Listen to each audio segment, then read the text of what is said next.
एक बार की बात है। गौतम बुद्ध एक पेड़ के नीचे अपने शिष्यों के साथ बैठे हुए थे। तभी उनके एक शिष्य ने पूछा, तथागत, हम अपने क्रोध को अपने वश में कैसे कर सकते हैं? गौतम बुद्ध ने कहा, इसके लिए मैं तुम्हें एक कहानी सुनाता हूं। इस कहानी को सुनने के बाद तुम अपने क्रोध को वश में करना सीख जाओगे। इसके बाद गौतम बुद्ध अपनी कहानी सुनाना शुरू करते हैं कि एक गांव में एक झगड़ालू औरत रहा करती थी। अक्सर वो छोटी छोटी बातों पर गुस्सा हो जाती और गुस्से में किसी को भी गालियां दे देती और भला बुरा सुना देती। लेकिन जब कुछ समय पश्चात उसका गुस्सा उतरता तो उसे अपने किए हुए पर बहुत पछतावा होता। उसके परिवार के सभी सदस्य उसके इस गुस्सैल स्वभाव से बहुत परेशान रहते थे। उस घर में हमेशा ही एक लड़ाई और अशांति का माहौल बना रहता था। उस औरत के क्रोधी स्वभाव के कारण उसके पड़ोसी भी उसे पसंद नहीं करते थे और इस बात की समझ उस औरत को भी थी कि उसके गुस्सैल स्वभाव के कारण उसे कोई पसंद नहीं करता।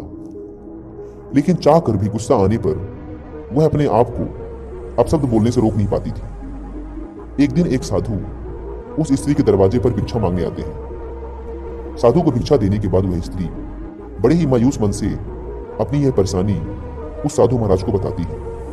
वह कहती है, साधु महाराज, मुझे बहुत जल्दी गुस्सा आ जाता है और मैं चाह कर भी अपने गुस्से को रोक नहीं पाती हूँ। कृपया कर मुझे कोई उपाय बताएं जिससे मैं अपने गुस्से को काबू में कर सकूं।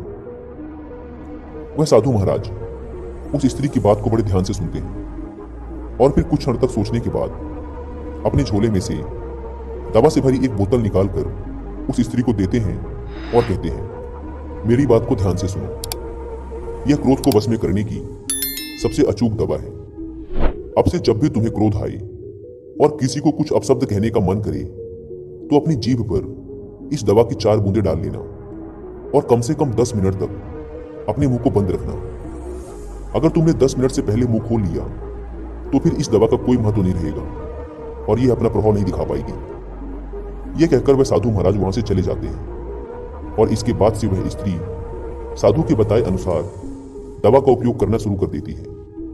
जब भी उसे गुस्सा आता वह उस दवा की 4 बूंद अपनी जीभ में रख लेती और कम से कम 10 मिनट तक उस दवा को मुंह बंद कर जीभ में ही रखती और फिर गुटक लेती। इस प्रक्रिया को अगले 15 दिन तक करने के बाद ही उस औरत की गुस्सा करने की आदत छूट जाती है।